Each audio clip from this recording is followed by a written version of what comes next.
உலக அரசியல்ல இன்னைக்கு மிகப்பெரிய கேள்வி ஒண்ணு எழுந்திருக்குது. அமெரிக்காவும் ஈரானும் போர்ல இவ்வளவு தீவிரமா இருந்தாங்களே, திடீர்னு போரை நிறுத்திட்டு அமைதி பேச்சுவார்த்தை நடத்த போறோம்னு சொல்றாங்களே, உண்மையிலேயே பாகிஸ்தான் தான் இதுக்கு பின்னாடி இருக்குதா அப்படின்ற சந்தேகம் நிறைய பேருக்கு எழுந்திருக்கு. ஆனா இதுக்கு பின்னாடி சீனா இருக்கு.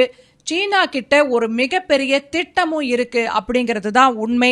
இன்னைக்கு நம்ம அத பத்தி பார்க்க போறோம். முதல்ல ஒரு விஷயத்தை கவனிங்க. அமெரிக்க அதிபர் டொனால்ட் ட்ரம்ப் கிட்ட ஒரு பிரஸ் மீட்ல கேக்குறாங்க, சீனா தான் இந்த அமைதி பேச்சுவார்த்தைக்கு பின்னாடி இருக்கா அப்படின்னு. அதுக்கு ட்ரம்ப், ஆமா நானும் அப்படிதான் கேள்விப்பட்டேன், ஐ ஹியர் எஸ் அப்படின்னு ரொம்ப சிம்பிளா ஒரு பதில சொன்னாரு. அமெரிக்க அதிபரே இத ஒத்துக்கிறாருன்னா அங்க ஏதோ பெரிய விஷயம் நடந்திருக்குன்னு தானே அர்த்தம். சரி, ஏன் சீனா இவ்வளவு கஷ்டப்பட்டு இந்த அமைதி பேச்சுவார்த்தையை நடத்துது? இதுக்கு இரண்டு காரணங்கள் இருக்கு. ஈரானோட 80% கச்சா எண்ணெய சீனா தான் வாங்குது. ஒருவேளை போர் நீடிச்சு அந்த ஹார்மோஸ் நீர்ச்சந்தி மூடப்பட்டா சீனாவோட பொருளாதாரமே ஸ்தம்பிச்சு போயிடும். மே 14 ட்ரம்ப் சீனாவுக்கு வராரு. அவர் வர்றதுக்கு முன்னாடி ஒரு சமாதான புறாவா தன்னை காட்டிக்கிட்டா உலகமே சீனாவை அண்ணாந்து பாக்கும் இல்லையா? அமெரிக்காவால முடியாதத சீனா செஞ்சிடுச்சுன்னு ஒரு பெரிய இமேஜும் கிடைக்கும். இதுதான் ஜி ஜின்பிங்கோட கணக்கு. உங்களுக்கு ஒண்ணு தெரியுமா? ஈரானோட முக்கியமான அதிகாரிகள் 3 பேரு நியூயார்க் டைம்ஸ் கிட்ட ஒரு தகவலை சொல்லியிருக்காங்க. சீனா அவங்க கிட்ட ரொம்ப ஸ்ட்ரிக்டா சொல்லிச்சான், இந்த சான்ஸ மிஸ் பண்ணிடாதீங்க, அமைதி பேச்சுவார்த்தைக்கு போயே ஆகணும் அப்படின்னு. ஏன்னா சீனா மட்டும் உதவி செய்யலன்னா அமெரிக்க தடைகளால ஈரான் திவாலாகிடும். ஒரு பக்கம் ஈரானுக்கு அழுத்தம் கொடுத்து, இன்னொரு பக்கம் அமெரிக்காவுக்கும் அழுத்தம் கொடுத்து பாகிஸ்தானை களமா பயன்படுத்தி சீனா இந்த ஆட்டத்தை ஆடிக்கிட்டு இருக்கு.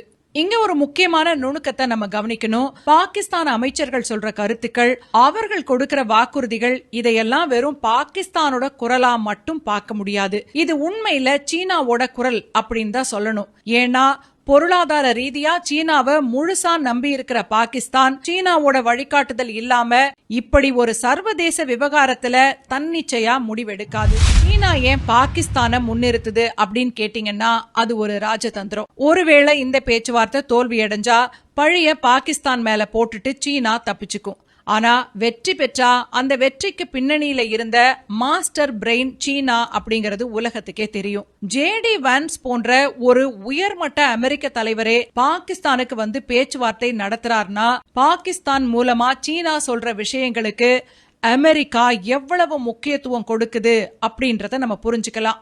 ஈரானோட 10 அம்ச கோரிக்கைகளை அமெரிக்கா ஏத்துக்கிறது மாதிரி தெரியறதுக்கு பின்னாடி இருக்கிற உண்மையான பலம் சீனா தான். ஒருவேளை ஈரான் இந்த வாய்ப்பை தவறவிட்டா அங்க இஸ்ரேல்ல நெத்தன்யாகு தனக்கு கிடைக்க போற 2 வார கால அவகாசத்தை பயன்படுத்தி போரை திரும்பவும் தூண்டி ட்ரம்புக்கு அழுத்தம் கொடுக்க தொடங்கிடுவாரு. சுருக்கமா சொன்னா பாகிஸ்தான் இங்க ஒரு முகமுடி மட்டும்தான்.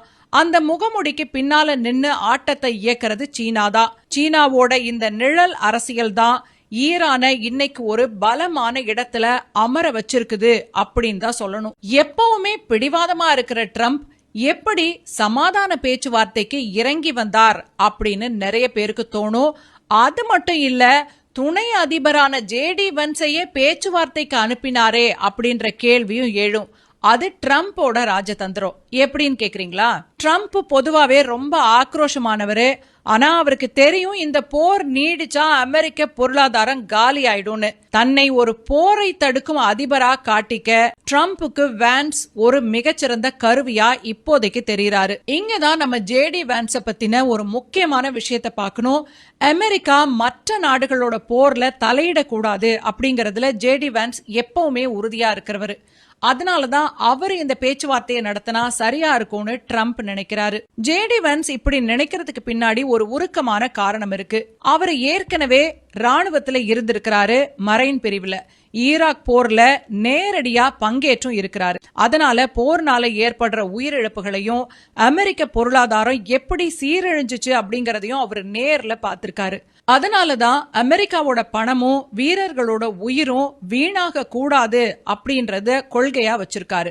யுக்ரைன் போரா இருந்தாலும் சரி, இப்ப நடக்கிற ஈரான் போரா இருந்தாலும் சரி, ஆயுதங்களை அனுப்புறதை விட பேச்சுவார்த்தை தான் சிறந்தது அப்படின்னு வான்ஸ் தொடர்ந்து சொல்லிக்கிட்டு இருக்காரு. சுருக்கமா சொல்லணும்னா ட்ரம்ப் ஒரு பிசினஸ் மேன் மாதிரி லாபத்தை பாக்குறாரு. ஜேடி வான்ஸ் ஒரு ராணுவ வீரரா போரோட வலிய பார்த்து பேசுறாரு. இந்த ஆக்ரோஷம் பிளஸ் அமைதி கூட்டணி தான் இப்போ பாகிஸ்தான்ல ஈரானோட 10 அம்ச கோரிக்கைகளை வச்சு சீனாவோட ஒரு மாரத்தான் ஆட்டத்தை ஆடிக்கிட்டு இருக்கு. வடகொரிய அதிபர் கிம் ஜாங் உன் சீன வெளியுறவுத்துறை அமைச்சர் வாங் ஈய பியாங்யாங்ல சந்திச்சாரு. 2019க்கு பின்னாடி நடந்த மிக முக்கியமான சந்திப்பு இதுன்னு சொல்லணும். ஏன்னா ட்ரம்ப் சீனாவுக்கு வர்றதுக்கு முன்னாடி பாத்தீங்களா வடகொரியா இப்பவும் எங்க பக்கம்தான் இருக்கு அப்படின்னு அமெரிக்காவுக்கு ஒரு மறைமுக எச்சரிக்கையை சீனா கொடுத்திருக்கு. வடகொரியாவுக்கு தேவையான 98% வர்த்தக உதவிய சீனா தான் செய்யுது. அதனால கிம்முக்கு சீனாவை மீறி எதுவுமே செய்ய முடியாது. இது ஒரு பக்கம்னா ரஷ்யா சீனா கூட்டணி முன்னாடி இருக்கிறத விட இப்ப ரொம்ப பலமா இருக்கு. யுக்ரைன் போருக்கு அப்புறம் ரஷ்யாவுக்கு தேவையான பொருளாதார பலத்தை சீனா தான் கொடுக்குது. ரஷ்யாவோட எரிசக்தி, ஈரானோட எண்ணெய், வடகொரியாவோட ராணுவ பலம், இது எல்லாத்தையும் சீனா தனக்கு சாதகமா ஒருங்கிணைக்குது. அதாவது அமெரிக்காவை எதிர்க்கிற எல்லா நாடுகளையும் சீனா தன்னோட குடைக்கு கீழே கொண்டு வந்திருக்கு. இது அமெரிக்காவுக்கு விடப்பட்ட ஒரு மிகப்பெரிய சவால். சரி, இதுல இந்தியா எங்க இருக்கு அப்படின்னு நிறைய பேருக்கு தோணும். இந்தியா நல்ல இடத்துல தான் இருக்கு. இந்தியாவையும் சீனாவையும் G2 நாடுகள்னு ட்ரம்ப் ரொம்ப பெருமையா சொல்றாரு. ஒரு பக்கம் அமெரிக்கா பாராட்டினாலும் சீனாவுக்கும் அமெரிக்காவுக்கும் இடையில ஒரு ரகசிய நட்பு ஏற்பட்டா அது இந்தியாவுக்கு ஆபத்து அப்படின்னு நல்லாவே இந்தியாவுக்கு தெரியும். அதனாலதான் இந்தியா ரொம்ப உஷாரா இருக்கு.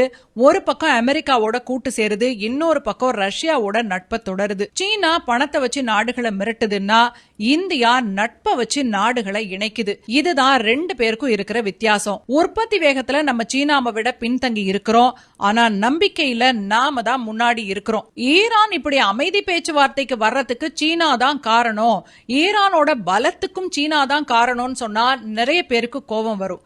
இல்ல ஈரான் உண்மையிலேயே ராணுவ ரீதியா பலமா இருக்கு அப்படின்னா, ஆனா அந்த பலத்திற்கு பின்னால் சீனா எப்படி இருக்குது அப்படிங்கறத நம்ம பார்க்கணும். அமெரிக்கா ஈரானை முழுசுமா முடக்கணும் அப்படின்னு நினைச்சாங்க.